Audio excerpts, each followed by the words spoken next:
All right, can everybody see a slide that says person-centered planning and the individual service plan? Yes. All right, great.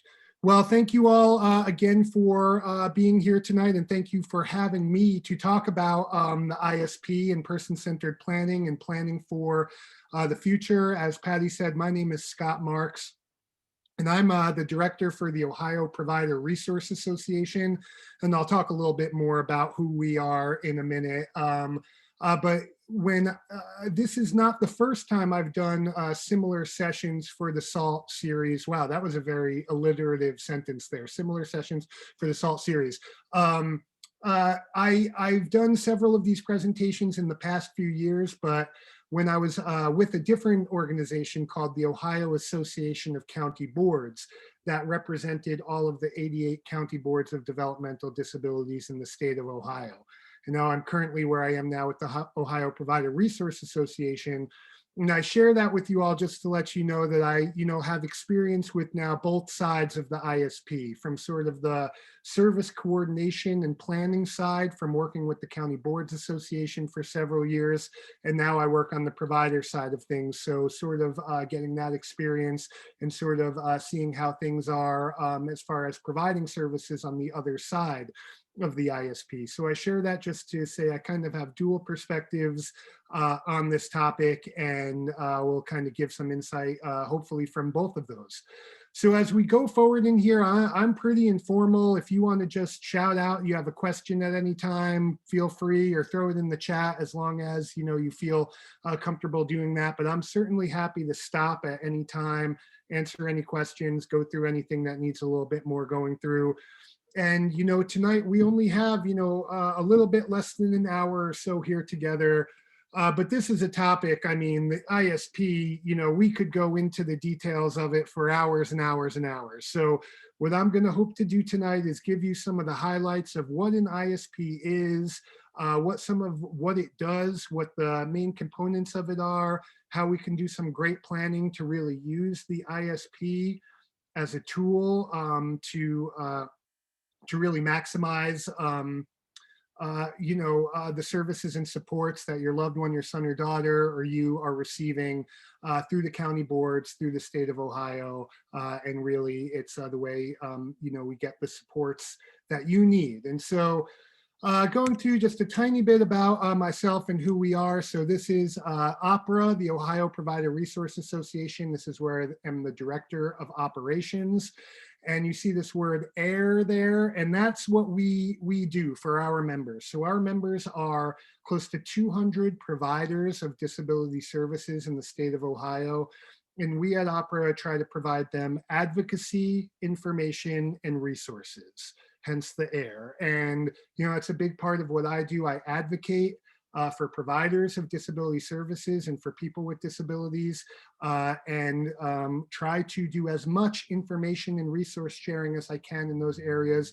Hence, hopefully why I'm here with you all tonight to share some information about the ISP, the individual service plan, what it is, how you can best make it work, how you can best understand it, and how you can really best prepare for those ISP meetings. So again, this is going to be pretty high level overview, not going to get into all of the ins and outs of the ISP process and the ISP itself, but hopefully give you some good information that you could leave here with tonight when you have those conversations with your county boards, with your local partners about, with your schools about preparing for the ISP. So again, this is sort of, a pretty crazy graphic here, but my boss at OPRA, he likes to draw pictures. And what this really represents is the spectrum of supports that are available to a person with a disability in the state of Ohio. And really, these are all of the members that we represent. And this is what an individual service plan does. It helps link people up to the many different types of services and supports that are available through Ohio's disability support system.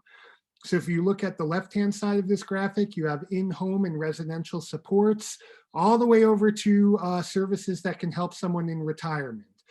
We have adult day services, vocational services, employment services, and really kind of, in a way, everything in between. And the idea of this picture is when you work through your ISP effectively, when you work with your county board, when you team up with providers, there are really so many different kinds of services and supports available in the state of Ohio that are really meant to, I'll just get to this really quick before I go back, really again designed to help someone live a good life of their choosing. So when we're talking about the ISP tonight, what we really are going to talk about is thinking about what are the hopes, the dreams, the ideas that you have for your future, for the future of your son or daughter, and how can you use this tool called the ISP to help achieve those in life. So what is an ISP? So this is a very sort of technical definition here that comes from the state of Ohio's website. If you go on dodd.ohio.gov and try to look up an ISP, this is the answer that you will get. An ISP is developed to identify specific services and supports needed and desired by an individual. The ISP describes all services and supports necessary, regardless of payer source, for a particular individual to maintain health and safety and avoid institutionalization. The ISP should explain how each support service is intended to meet a need as indicated in the most recent assessment of the individual's functioning levels. So that is a very, very jargony way of saying this. The ISP is designed to lay out the services and supports that someone needs to live their good life. Really getting into all of those details, laying out the different aspects regardless of who is responsible for funding them, regardless of the nature of the services. These are the supports that are coordinated through your county board of developmental disabilities in order to help achieve a good life. Again, depending on what that good life means for you and what you need to get there. So again, I feel like I am probably really oversimplifying this as far as the types of services that are available and could be coordinated through an ISP. But on a pretty high level basis, this is really the kind of different types of supports that are out there. So there are residential services, which are again services that can support someone in their home. So those services are things like homemaker personal care, possibly a referral for intermediate care facility, shared living, and something that's been on the rise very much over the last few years is remote technology. So really technology that allows people to live independently, whether it's a monitoring system that links back to staff somewhere else that can make sure that someone is doing okay, to just regular assistive tech of daily living. Then we have our adult and vocational services, which I'm going to get into a bit more here later, which are really kind of recreational and other supports that help people connect to employment, community connections, and also help increase their self-advocacy skills. Vocational rehabilitation, which is available through the Opportunities for Ohioans with Disabilities Agency, which is again supports for job seekers with disabilities to gain and maintain community employment, as well as transportation services. And also every county board may have different types of locally funded county board support options that may vary across the state, or a county board may help fund any of these types of services that you see here that I have listed. So I'm going to stop there for a moment and just see if there are any questions or thoughts so far. All right, we're going to keep on going then. So really, what is this process here of developing an ISP or individual service plan, right? So again, I feel like I've probably greatly oversimplified this, but again, it really would look something like this. You would be first connected with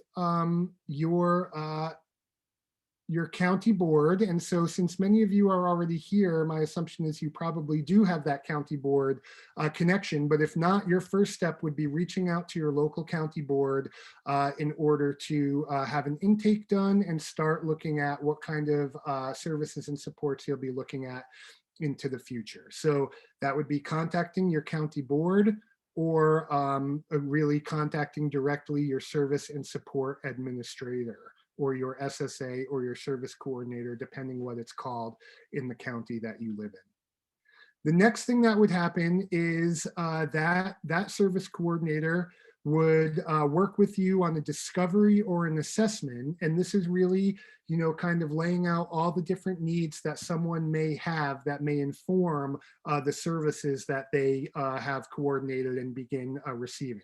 So we're going to kind of go through the different areas of that discovery and assessment, because actually that's something that is changing here in the state of Ohio as we speak. So then that discovery and assessment, what we learn goes into the plan development. That's where we start building this individual service plan.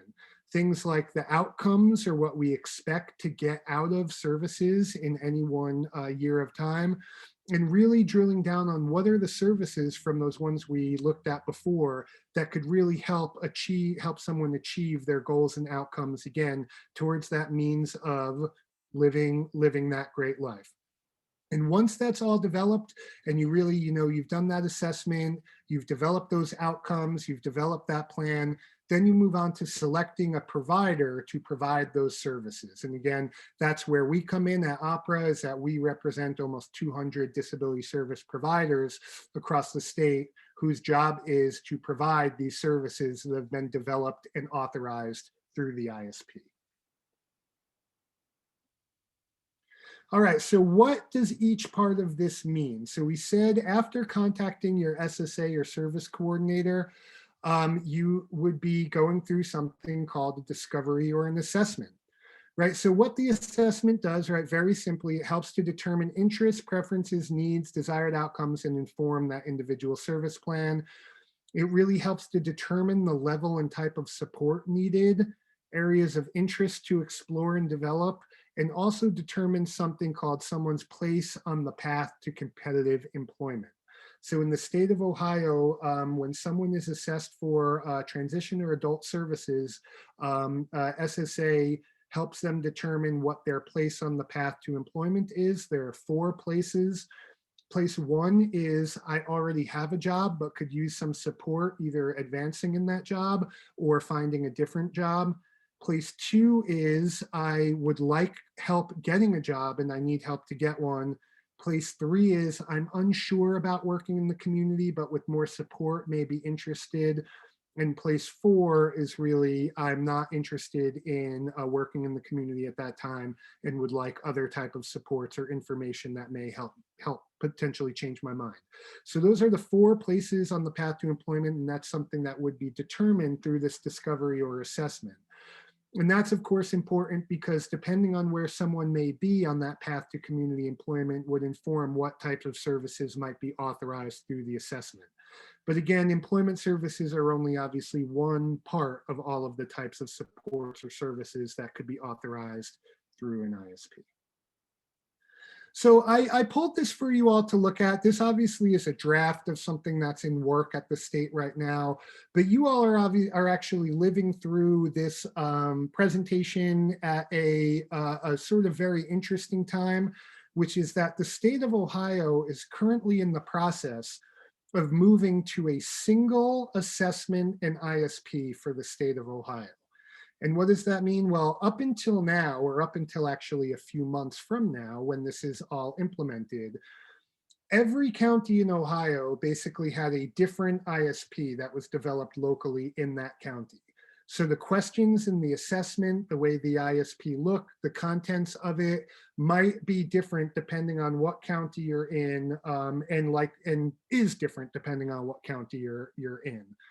Something the state of Ohio has been working on for the past several years is to change that and to move towards a uniform ISP for the state of Ohio. So that would mean that if you were to move counties, you would have the same ISP that you could take from county to county, or if you're receiving services in multiple counties, that there would be the same plan that would work in each county that you were in. The reason I share this with you here and now is that for the first time, there actually will be a standardized assessment as far as the questions or the areas that are addressed in the ISP. So a question just came in that said, does the ISP exist for all states? No, every state has their own version of an ISP, but it's going to be different. It probably has a different name in each state. Again, but every state must have some kind of plan that authorizes services, but it's not necessarily, it won't be the same from state to state. And again, in Ohio, it wasn't even the same from county to county until what will be now. So unfortunately, yeah, you couldn't just take your ISP and the services authorized to a different state, but you will be able to have more uniformity if you were to be transitioning between different counties. And also just for the efficiency of the system that that I work in, and that, you all work through and receive supports from, just the efficiencies and the ability to really simplify the system and move away from 88 different ISPs to one is really a big endeavor that we hope does improve the quality of services and supports and service coordination throughout the state. But yeah, it is the ISP, at least our ISP will be specific to Ohio.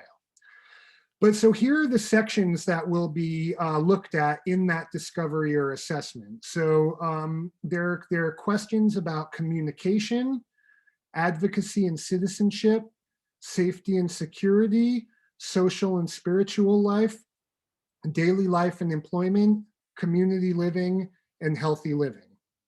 So the way the assessment works will basically, and again, this is all still being developed, it is not out there yet, but if you were sitting down, there would be a question sort of like, do you or your loved one have unmet needs in the area of communication? And if the answer is no, then you would likely move on to the next section. But if the answer is yes, then you would sort of there would be further questions to kind of break down what the needs are, or where there may be a necessity for services, or where there may be an interest that we would want to expand upon. So another question is, does this mean the eligibility tool is also uniform across the state? So again, that is something that, yeah, the idea is that we're moving closer and closer to statewide uniformity in how we do things as far as a level of care for eligibility for Medicaid and for a county board, as well as a standardized assessment and plan from county to county. The idea here being, as much as we can make these things uniform, it makes it easier for everyone to work through. So again, these are the areas in that assessment, just to give you an idea of these would be the areas that would be looked at. And again, this new assessment will be coming into play, I believe, in March of 2021. But what exists in your county right now probably already is pretty similar to this. This just gets it, makes it more uniform. But this just gives you an idea of really what that discovery or assessment, what the areas you'd be looking at there. Any other questions or comments or thoughts before I move off of this?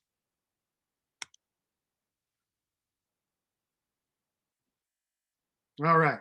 So now we've done the assessment, we've done the discovery, right? So now we're moving into, what does that mean, right? So this is where we get into the service planning, the ISP that is done off of that assessment.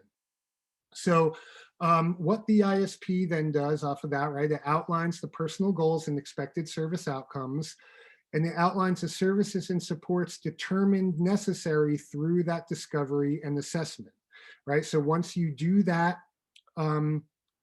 do that process, then this is where you start linking the services and supports to help meet the needs that were outlined in that assessment. So again, we identify preferences, communication style, life changes, important relationships, right? Because part of the ISP is going to be about how we, bring people together to help someone achieve their goals, oftentimes more than just paid service provision. And also the point of the ISP is really to help a service provider really understand someone very well and well enough to be able to deliver those services effectively. So again, really understanding if someone has a certain communication style, if someone has some very specific triggers, if someone has a way that they, a preference of their direct support type of person, whether they like, working with, a male or a female staff, whatever it might be, this is where you would outline all of that in order to give the provider as clear direction as possible to provide the services. And again, you want as much in that service plan as possible that gets everyone on the same page as what is going to make a successful ISP and what are going to make for successful supports and services for that person. All right. This slide is like very hard to look at, I'm sure. And again, I'm really not going to dive into all of this at all. But when we talked before about how the ISP lays out services regardless of payer source, one of those payer sources that you may definitely be working through, but again, I don't want to assume would be what's called a Medicaid waiver, which a waiver is, again, a funding mechanism through Medicaid that allows someone to access services through their ISP. So I put this here again. You will have this slide to look at. I am not going to walk through all of these at all.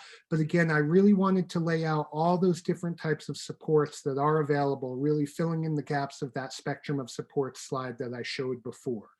And that again, there are 3 different waivers: the level 1 waiver, the self waiver, and the IO waiver. Again, I could do a whole other presentation on this, which I'm not going to do now, because I also don't want to assume that everyone would be going on to a waiver. But these are all the different types of services that would be there. So I am getting more questions in the chat about what exactly is a waiver. So I will try to do this very quickly because again, we could talk about this for a very long period of time. So what a waiver essentially is it means that someone that you've been assessed to have a level of care through Medicaid, which means that you are entitled through that level of care to what are considered, and I don't like this term necessarily, but institutional supports, meaning that you have the level of need that could allow you to live in an institution such as a developmental center or an intermediate care facility. I don't like to use the term institutions for those because I don't want to give the wrong impression of what those places are. They are quality places to receive services, and I don't want to give any negative implication to the term institutional. But the idea with the waiver is that you are assessed to that level of care, that you are entitled to that level of service, but instead you choose to receive your supports in the home and community as opposed to residing and receiving supports in one of those institutions. So that's what a waiver would do, is basically allow you to receive your supports in the home or community as opposed to in the developmental center or an ICF. So again, we could talk a lot more on that, but that's essentially what it is that you have the level of support that you could have that type of institutional care, but are instead opting to have your supports in the home and community. Another question here is for healthy living portion. Can that include therapies, OT, PT, et cetera? Yes, definitely. That's the exact kind of thing that, an ISP could do, is when looking at the needs in certain areas, it could be determined that someone has a need then for ongoing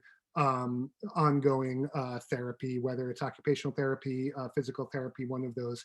And you even see in here where the clinical and therapeutic interventions are available through the self and IO waivers as well. So I hope that summed up a waiver enough. Again, I literally could talk about, do an entire other session on waivers. So I'm just trying to give the very high level, but definitely if you are interested in that is something that I would talk to your SSA or your service coordinator about. But at the same time, oftentimes people when developing an ISP find that the types of supports they need maybe don't even require a waiver support. So again, that really is all kind of determined by the conversations that you do have with your service coordinator and sort of what kind of happens during that process. So another thing that the ISP would do, and I know this is an interesting thing to, okay, great. So Patty just said we'll be covering waivers on January 26th. So great. I'm sure there will be another presenter that would be happy to go into much greater detail. And again, we could go on for so long about that. And I'm so glad to see that you will be in January. So that is a nice, I feel like that will be a nice extension from this conversation then tonight. So I know community opportunities are obviously limited now as we're all living through a global pandemic, but at the same time, that is the kind of thing that an ISP is designed to help connect to. So maybe now these things are connected to more through Zoom or other types of ways like this. But again, a part of the ISP and the services in them are about helping people connect to communities and the community opportunities in the community, be they employment, volunteering, recreation and fitness, advocacy, civic, arts and music, interest connections. So again, really that idea of a good life. How do we help people connect to a community, make friends, have a network of support in their adult lives? And that's one of the things that, again, we can use supports through the ISP to do. So I also said I wanted to combo this talk about ISPs with the idea of person-centered planning. And that's a phrase you probably hear quite a lot when talking about service planning. And that's something that I feel very strongly about is person-centered planning. And Patty asked the question about backwards planning, and that's really what we're going to talk about here. So in order, and I think, in order to be as prepared as possible for your ISP meeting, you want to think as much about, the future and what that vision of a good life is, what the things are that are important to you, important for you, important to your son or daughter, whoever we're doing the planning for, and start putting some meat on those bones of how we're going to plan for successful supports to lead to that good life. So what I'm going to share with you here are just a couple of different sort of tools or activities that I like to do in person-centered planning that I hope will be helpful for you maybe in your ISP meeting or when you are preparing for your ISP meeting. And when I used to work with the county boards of DD, when I worked at OACB, these were activities and tools that I worked with service coordinators all around the state with on. So I'm sure many service coordinators that you will be working with are familiar with them and maybe tools that they use in their own practices of person-centered planning and ISP planning already. So this is a phrase that you're going to see a lot in your planning with your county boards, which is what is important to and what is important for. And the entire idea of important to and important for as a tool for person-centered planning is all about that balance, right? So important to is the idea of what makes the person happy, what are they interested in doing, and really developing a game plan based on that. And the important for is really balancing with that risk and that health and safety component. What does the person need to stay healthy and safe? What health considerations are needed? And knowing what's important allows you to develop plans for that. So again, any ISP is going to have a section about important to and important for, and also a section about risk. So again, important in developing any plan, you want to think about all the things that you're going to do to lead to that good life, but also all the things that you want to make sure are avoided or could be potentially risky or could pose a health and safety risk for someone. So again, that's always the balance there in person-centered planning, important to and important for. So there's a question that says, will these slides be available? So yes, I've shared these all with Patty. So these will all be available for you on, I believe, Patty, it's a Live Binders page or whatever program you use for these. So, but yes, you will have all of these to use. And then also the last piece is what is working and what is not working. And this is kind of, the part of planning that oftentimes for some reason seems to be kind of forgotten. The check-in, is this plan working? Right? So as we develop a plan, we always want it to be fluid. We want to be checking in with each other, and we want to be clear about, what is the reality of how things are now versus where the person wants them to be, what's working in the person's life right now versus what's not working for them. How can we make more of what's working happen and less of what's not working happen? And sometimes, again, this idea of working and not working, I feel like it's so simplistic, but it's one of the most powerful tools I've ever used in planning, especially, when just kind of starting from the beginning. I've sat down with people and just wrote on a single piece of paper and drew a line right down the middle and wrote working, not working, and said, so what's working for you in your life and what's not working? And quickly you come up with a list of seeing, yeah, these are the things going well and these are the things that are not. And then we plan for that. And then we step back and we reassess after that. So now that this plan is in place, how are things working versus how are things not working? And again, it really is just all that idea of checking in and actually sort of taking inventory of things as opposed to just maybe assuming things are going a certain way or not. Again, it's one of those things that sometimes you don't even realize until you write it down, what direction you'd like to see things go. Another tool we use in person-centered planning all the time, and ISP planning as well, are relationship maps. Who are your close friends? Who is your close family? Who are community partners that could help you achieve your goal? So again, it's important to know, I mean, I represent disability service providers, but important part of any ISP is also developing what are called natural supports to help someone towards their goal. So the idea being, if you have outcomes, goals, things that you would like to achieve through your ISP, we want to connect with all of the ways, all of the people that can help someone achieve that goal, not necessarily just paid or Medicaid service provision. And also very important to know where are the places or people in the community that can help these things happen. So again, one of these things that all you have to do is sort of sit down, draw this map and sort of say, who are our close friends? Who are our family? Who are our acquaintances? And who are our community partners? And then start thinking about that in relation to what do we want to achieve? What does this person want to achieve? And how do we get there? Because relationships are really the most important way that someone lives a good life and someone achieves their goals in towards their good life, is those relationships, that circle of support that helps them through the ups and downs and towards those established goals. Similarly here, this is a tool you may be familiar with called the Integrated Star from Charting the Life course. Very similar to sort of what I just laid out there, except this is laying out a sort of another process where that star in the middle, that is the idea of that good life, right? That's what we want to achieve. That's our goal. That's our outcome. And then we sort of go around the star and see what do we need to help achieve that. So what relationships do I have in my life that may help me achieve that? What personal strengths and assets do I have? What technology is available? What community supports or providers are there? And then lastly, it has this idea of eligibility specific, and that's where you really are getting into your Medicaid, your county board, your paid supports.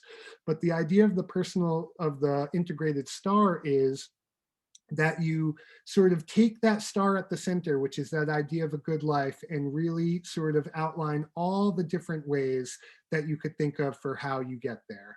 And I talked about the single ISP that is going to be instituted statewide.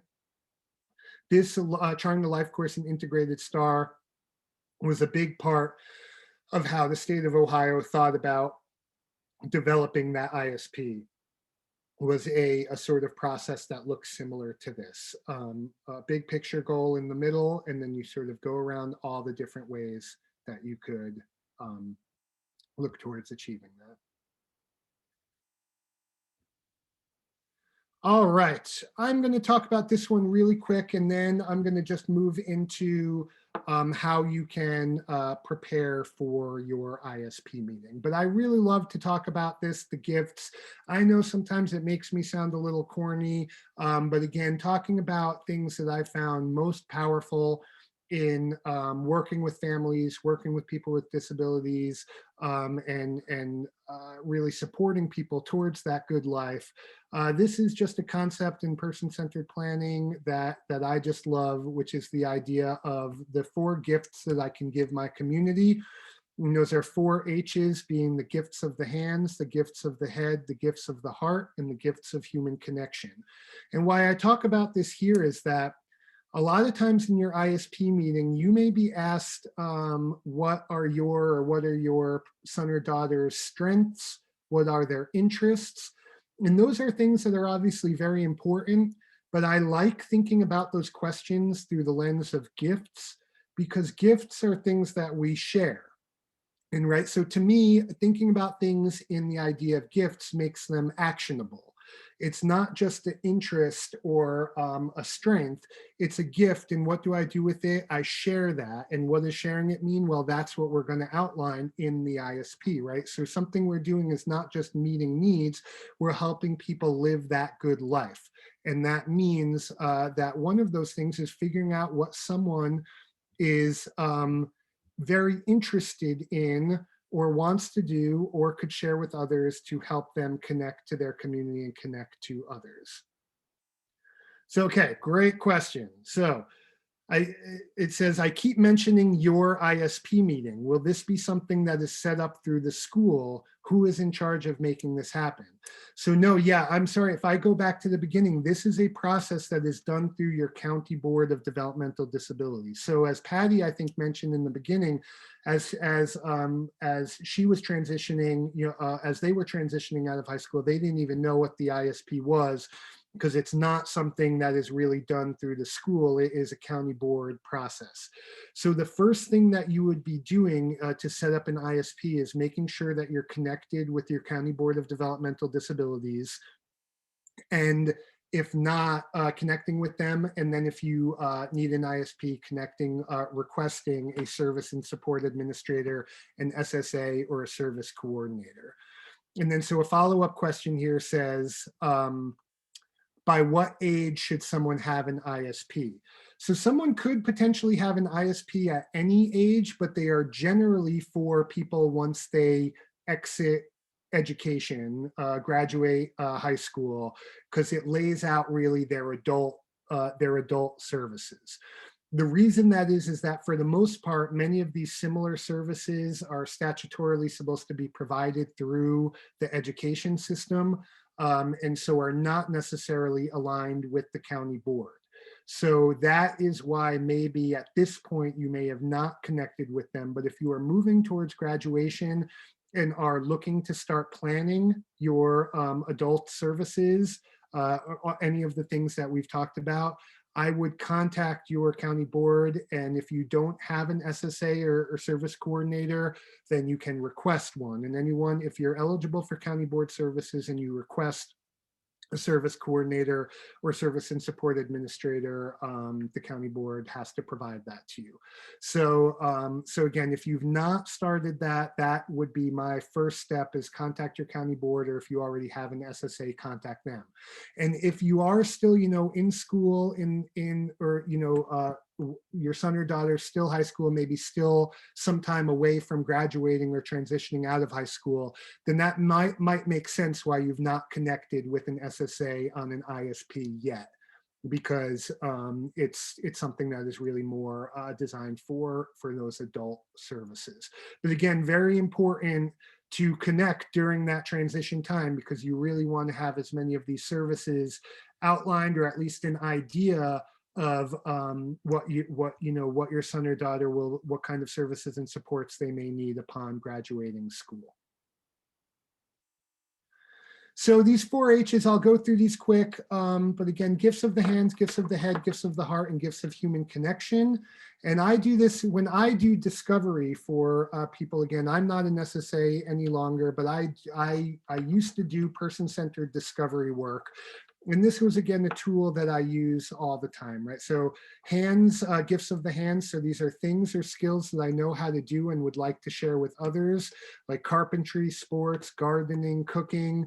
Again, that's one I found, so when working with transition age students, just finding out what are the things that you like to do physically or with your hands. I've worked with so many kids who really like the sensory feeling of using equipment such as vacuum cleaners or other things like that, which again is a gift of the hand. They can use it well and enjoy using it, and then we can jump off to so many different other ideas from there, whether it's employment ideas or just other activities that include machinery of that type, other technology, whatever it might be. And again, we've seen so much success with things like community gardening for people with disabilities as ways to connect, as well as employment opportunities. Gifts of the head, these are things that I know something about and would like sharing with others in order to be connected with others, whether it's art, history, movies, birds. And again, just a different way that, I like to do that person-centered discovery is understand what are the things someone really knows a lot about and would love to share with others. Because then you can get people hooked up in all kinds of ways because all people have similar types of interests. So again, I'm not going to go into this story because we're running low on time, but one of the first young men with developmental disabilities that I met when I moved to Ohio had a passion and knowledge for Legos, and he knew everything there was to do about Legos. So a few years later, I was introduced to this Ohio group called the OLUG, the Ohio Lego Users Group, which is a group of people all with a great interest in Legos. And I was able to hook up my friend with this group, and he is now a card-carrying member of the Ohio Lego Users Group. And he has a group of friends statewide that now they do Zoom meetings and do builds together via Zoom. But again, that's something that we discovered through our assessment and discovery process, and then we're able to connect to a network of people statewide. Gifts of the heart, things I care deeply about, protection of the environment, Civic Life children. Again, a really great support that we've seen. And it's not even a support, it's an activity that we've seen people with disabilities really get engaged in are their Kiwanis and action clubs, really doing so many great things to give back to the community. And again, these are things that we can explore and really wrap supports around through an ISP or other person-centered planning process. And then lastly, those gifts of human connections. Who do you know? How do you connect with them? And how do we develop a plan around that? So I wanted to share these with you all. I have a lot more, but I'm going to move off of this. But you all have all of these different tools and activities in this PowerPoint. But these are the things, again, especially if you really are trying to think as much about this going into your ISP meeting. An ISP meeting is generally going to be something that lasts, a couple of hours, but there's so much that can go into it. And so, if it's possible to go into the ISP meeting saying, my son or daughter, I have these gifts of, I love to cook, I love to garden, or maybe I don't love to cook, but I'd love to learn how to do it as that's going to be necessary for me to live independently. Those are all things that we want brought into that ISP meeting, because as much of that work and planning that can be done beforehand is best. So another question came in that said, how often should an ISP be reviewed or updated? This is a great question that I should have had a slide about, so I apologize. Next time I do this, I will have it. So an ISP does run on a yearly span. So every year, an ISP can be reviewed and new services can be authorized through it. Now, that doesn't mean you can only do it once a year. You can always go back and request changes to your ISP if things are not working. But as far as Ohio rules go, the ISP must be reviewed at least every year to make sure that everything in it is still accurate and those services and supports still make the most sense. Great question. All of these are great questions. All right, so I'm going to move through all of this again. You have all of this here. If you download this PowerPoint, these are all just different tools that I use when doing discovery or person-centered planning to just help get those wheels turning. Right, so these are places in the community or groups that I could get hooked up to. Again, just really anything that you can bring into that meeting to have as many ideas about, going back to that cute picture of that dog, of what is a good life and how do we plan towards this. So question just came up, can transportation be included in the ISP? Yes. Transportation is actually one of the core services that is included in the ISP. So that can be transportation services that are to and from a specific service program. So let's say you attend an adult day center during the day, or work at a vocational workshop site. There can be transportation services authorized to go to and from those places, as well as really community transportation that can meet the needs of, sort of day-to-day transportation as needed. And all of those things should be addressed as needs in the ISP and can have services and supports authorized around them. Great question. Now, again, the one thing that I should include, and again, this is where hopefully your presentation on waivers next month is going to go a lot deeper into this. But depending on what the funding source for each of these services are, there are caps on them depending on what they are. So for example, transportation, there is, depending on what kind of waiver, there may be a $10,000 transportation cap on that service, meaning that you would have a limit and there are rates that go with that. And to some degree, that's part of the planning, is figuring out how we get the most out of services within that cap. So another question, how about living assistance? Yeah, so again, one of the primary services that would be authorized through an ISP is a service called Homemaker Personal Care, which really is Ohio's core residential service, which is specifically for that, for people either living independently in their home, living maybe in a group home with others, or maybe even drop-in services to a family home. Those services are all things that are potentially available through the ISP process, and then through a waiver service, which again will be a part of the presentation next month. But yes, most definitely transportation, living assistance, if it's meant by support. Now, again, I'm reading that again, there would not be necessarily monetary assistance authorized through an ISP, but any of the actual support needed to live independently would be a service that could be authorized through the ISP. Okay, so I'm going to skip through all of this and just go to this one page and then get into the how we can prepare, and hopefully have a few minutes for questions. So this is what the front page of an ISP might look like. And I know the new statewide ISP that we're talking about will include a front page like this. And this is really supposed to be sort of taking all the information and putting it on that front page, really so your service provider can have a one-pager and understand, you're never going to understand everything you need to know about someone from one page, but the important things to helping someone be successful in their services. And so this is just an example of that. And especially once we get into spring of the new year, all of the statewide ISPs will have a front page that looks like this. So the question is, can anyone get copies of all of the screens? So I'll be sharing all of the PowerPoint that I have.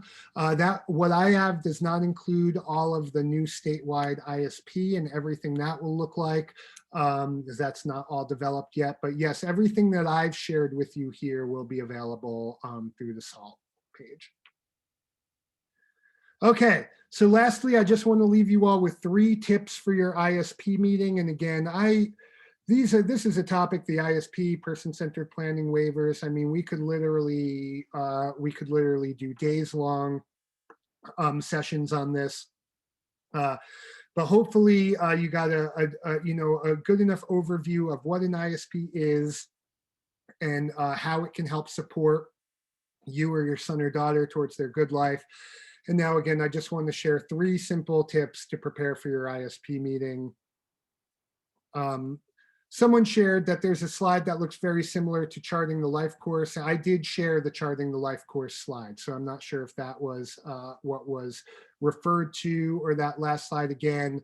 I think I mentioned that the statewide developers of the new statewide ISP use the charting the life course as a basis for a lot of their work. So that would be why that looks similar.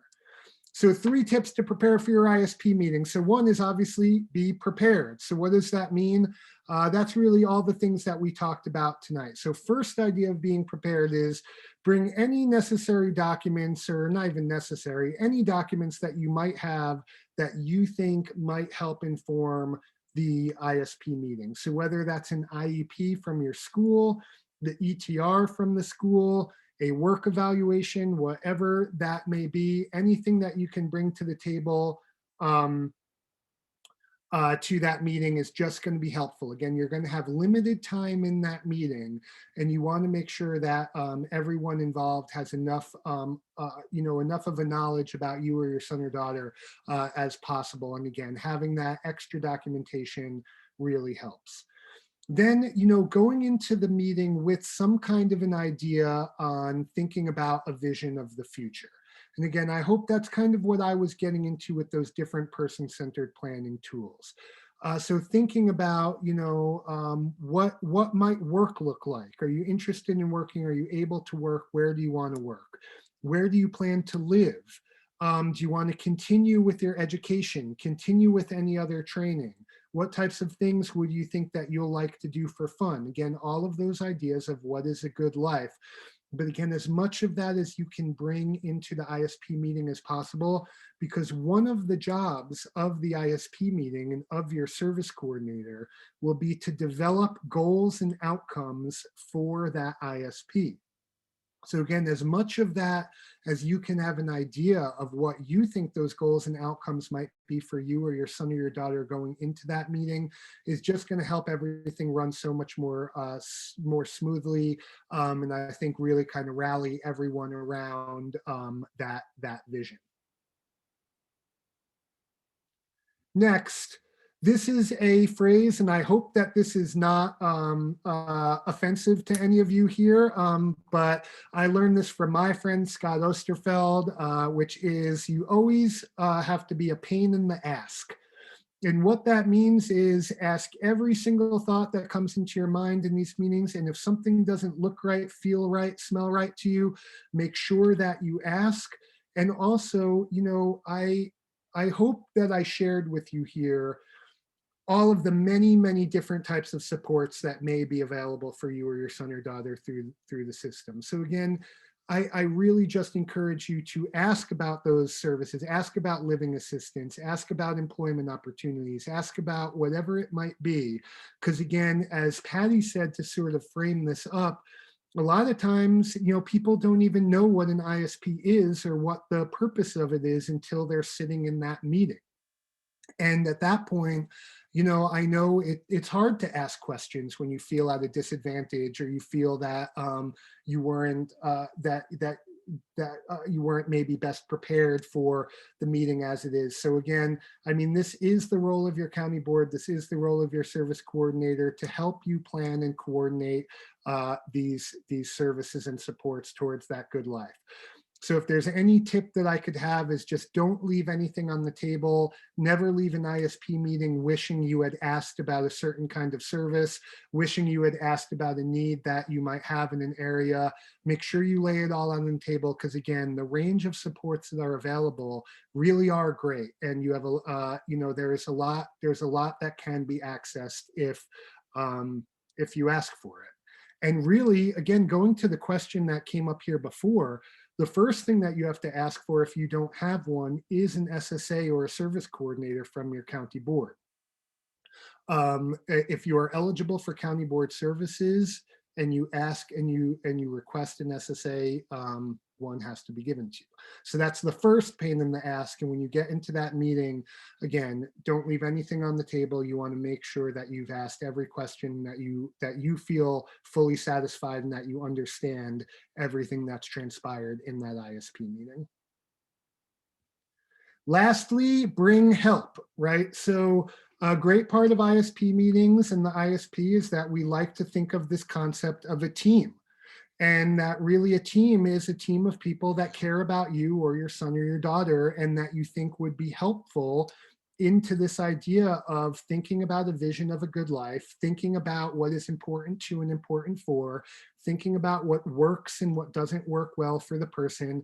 Again, as many people that you have on your side to fill in the, any gaps in that meeting, that's part of the process. We have teams and you're allowed to invite anybody that you like to that team meeting if you request to do so. So whether it's a teacher, a therapist, doctors, friends, family, whoever you trust to care about you and help plan for the future.